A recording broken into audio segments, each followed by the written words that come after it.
I think I'm a special. On today's installment of Only1Take, I will be breaking down Rick Ross's fascinated track from Port of Miami 2.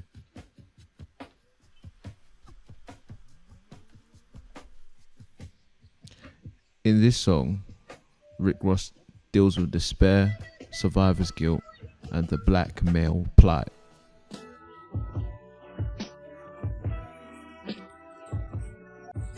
I'm going to talk about the backdrop first and foremost. The backdrop was a very soulful beat produced by Dollars, who does an incredible job providing a backdrop to actually and providing context to the song, because the sample is from the famous song by Lynn Collins in 1971 called Ain't No Sunshine. I implore you guys to check that out. It is an incredible song. Rick Ross takes the listener to a Baptist church. This he does very, very candid and very transparently, as it feels like he is taking us to church. He's casting his cares and sorrows on the pulpit to whomever that would lend their ear. To whomever that would lend their ear, sorry. And the Baptist choir urges with croons and riffs behind him. He lays a heartfelt vocals on the beat and spits his truth. It sounds like he did everything but cry on this beat, and it seems like the beat did that for him, just like Jay-Z Blueprint Cut song Cry. Can't see it coming down my eyes, so I gotta make this song cry. You do get that feeling and aura, and it's like a weather. It provides it's like pathetic fallacy. It provides the backdrop, and it does an incredible job in allowing Rick Ross to really go to a place where he hasn't really been before. Cadence was very interesting. It plays into the overall theme. There are no wasted syllables. It comes off like he's reading a ghetto gospel song, allowing each line to breathe with real purpose, giving you a statement rap at its finest. Everything was done purposeful. He allowed every line to breathe. There wasn't too many syllables. It felt like he was just venting on the beat, and it was not complex. It was very easy for you to digest, and to digest the lyrics, and the backdrop elevated that immensely. He starts by saying, "Woe help me, Lord. A black man living in the inner city can be extremely tough, as the walls feel like they are constantly closing in. A wall could be poverty, respect, and racial. You can be made to feel like nothing. And the adverse effects it could have on you are mental." A number of times, as a young black boy, an adolescent or man, it can get too much. We only have to call on God and nothing else. Hence why Rick Ross says, "Woe help me, God.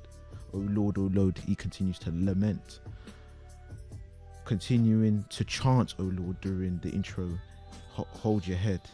God. Rick Ross takes a position of someone who's an elder and seen it all. Striking element is, as a listener, we get the feeling that he's talking to himself. The saying, "I'm not my brother's keeper, I am my brother." He takes that position in this song, and he does it in not a way that's condescending, but in a way as if to say, "I'm still going through it. I'm not there. I haven't figured this thing out. I've lost so many people. I keep going through this. I still get flashbacks. I'm still in my nightmares. Even though as much as I've elevated myself economically, I'm still in the position where I'm still a real person. I still have nightmares, and these things still haunt me. I'm still losing people every day."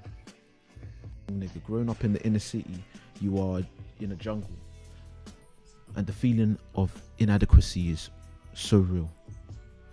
the only remedy is economic power. So when he says, what's 100 grand to you, young nigga? Ultimately, black brothers in this situation would do anything to remedy this, even if it means putting their life on the line or losing their freedom. My dog doing 20 as a young nigga. I'm strapped with my gun as a young nigga. I'm praying for my son. He's a young nigga. Black boys are made to grow up fast due to economic stress placed on mothers and fathers. Black boys are made to grow up really fast due to the economic stress placed on their mothers and their fathers' shoulders.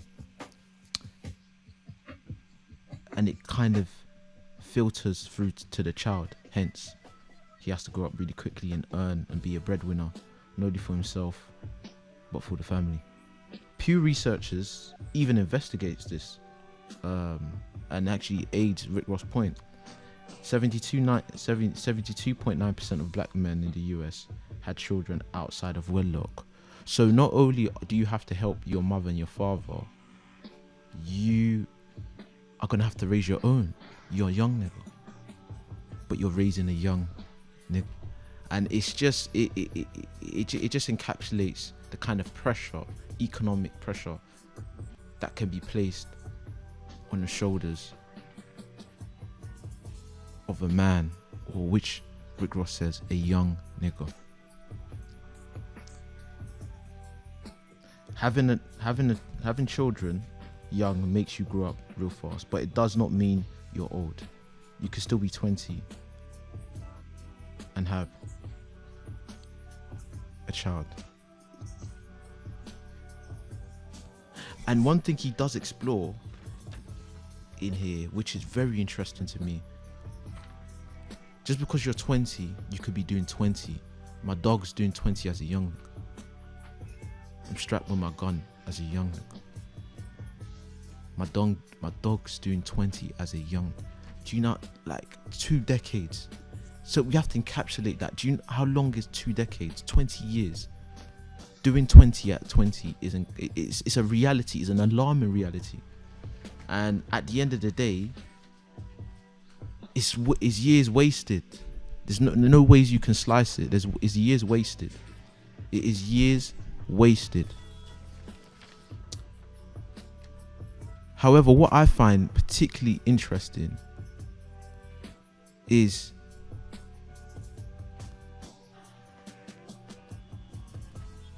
when he goes on to talk about when Rick Ross goes to talk about how it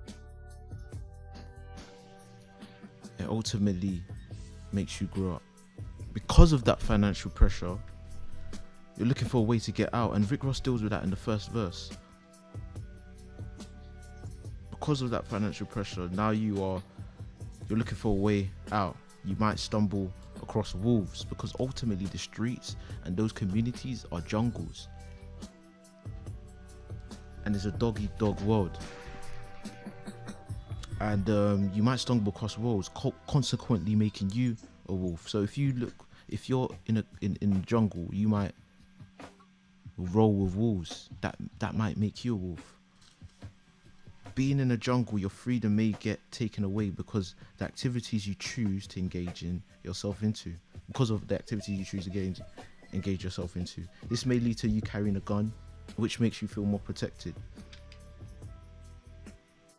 You being so money motivated has only you thinking about the pay, not the consequences.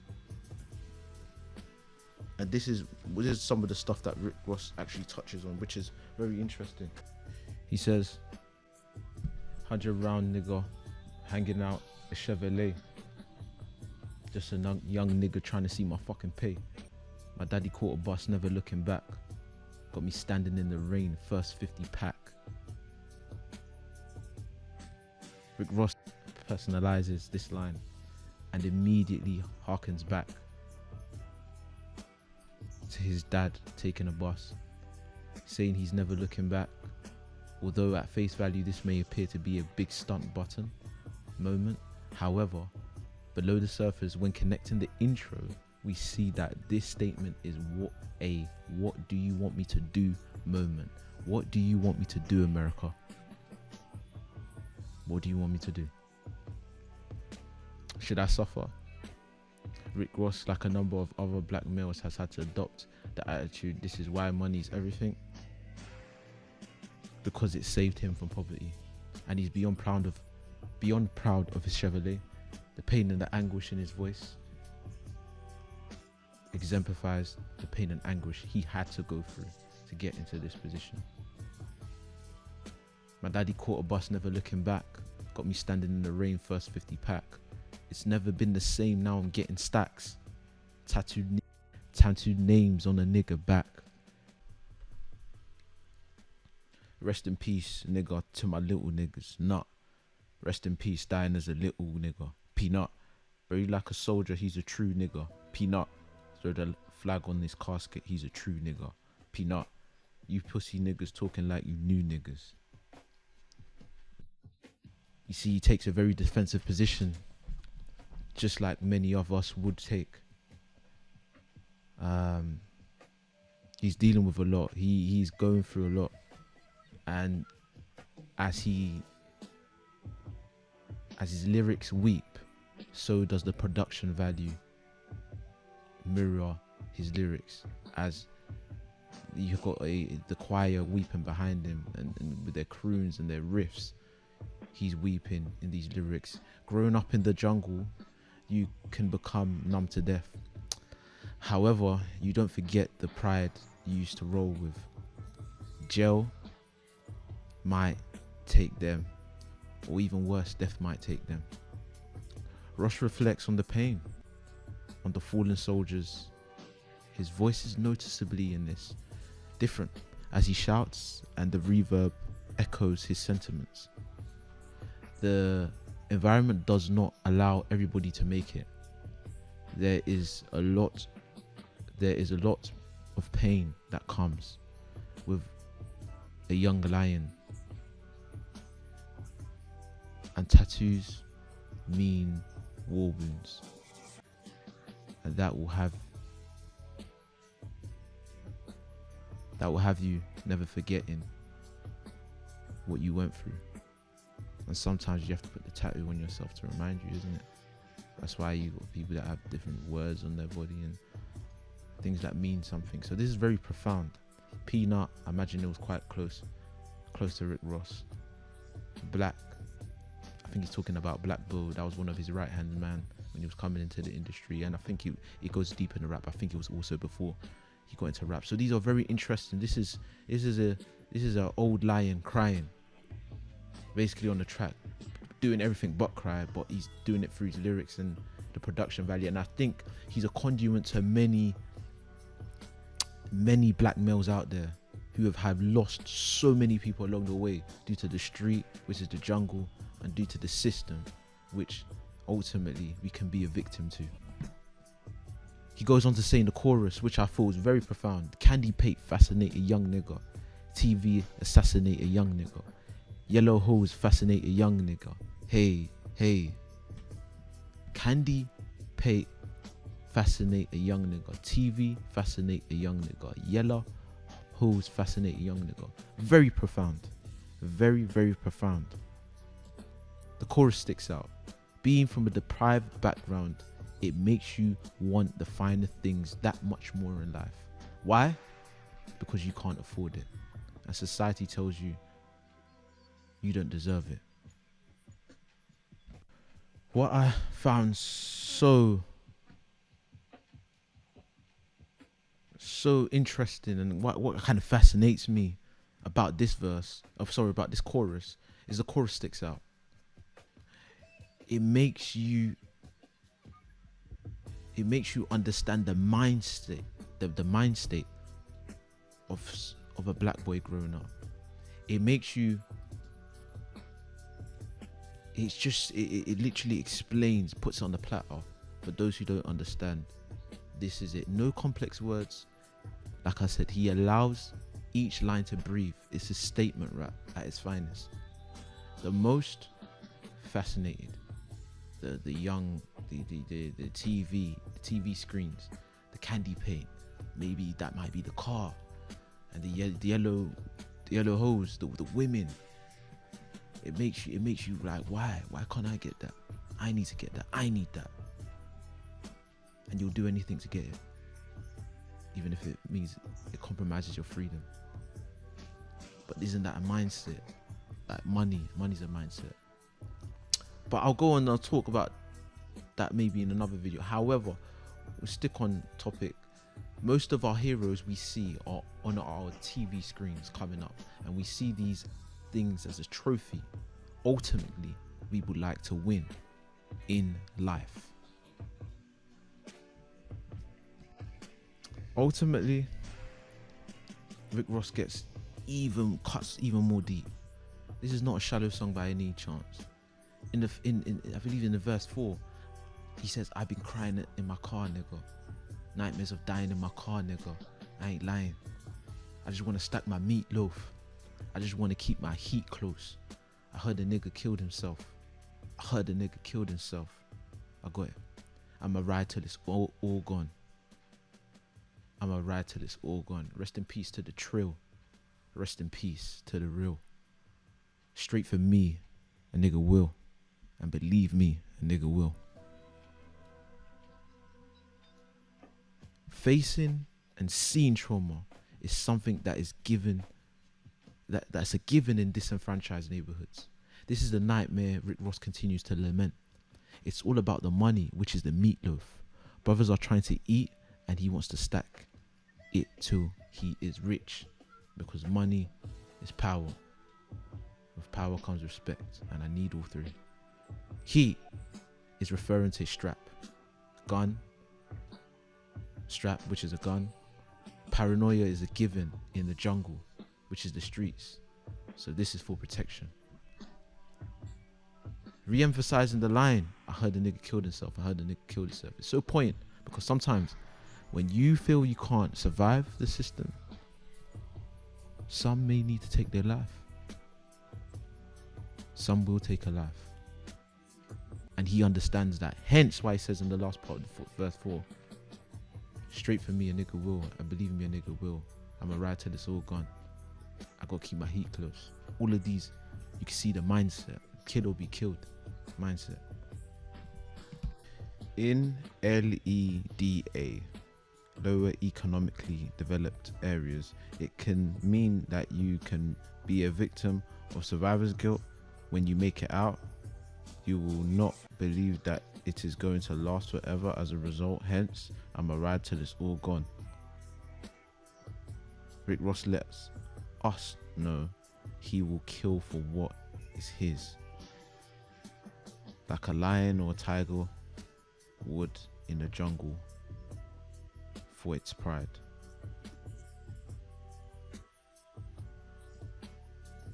He drives home his point, repeating, "Straight for me, a nigga will, and believe me, a nigga will."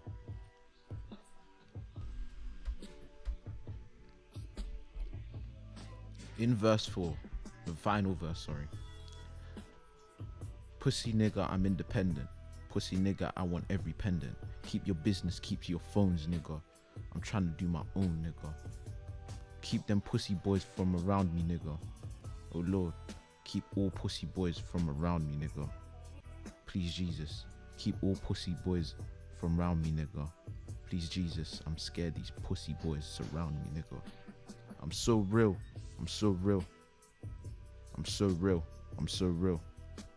I feel all alone, all alone.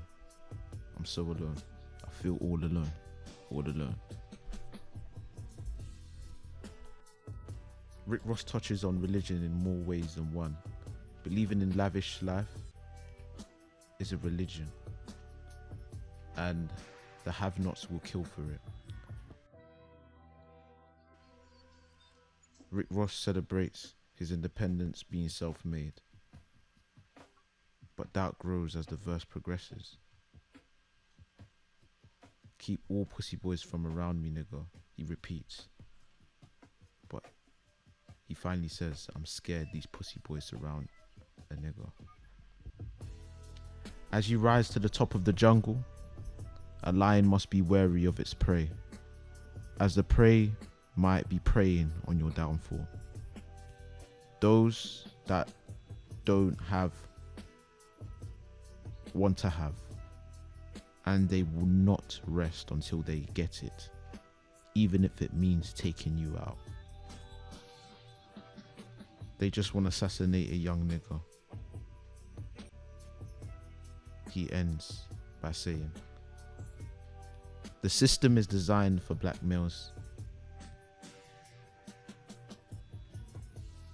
to either die or to be put in jail.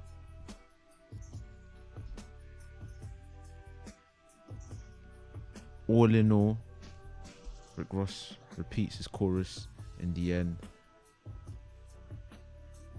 and it ultimately draws a conclusion to what has been a very compelling track.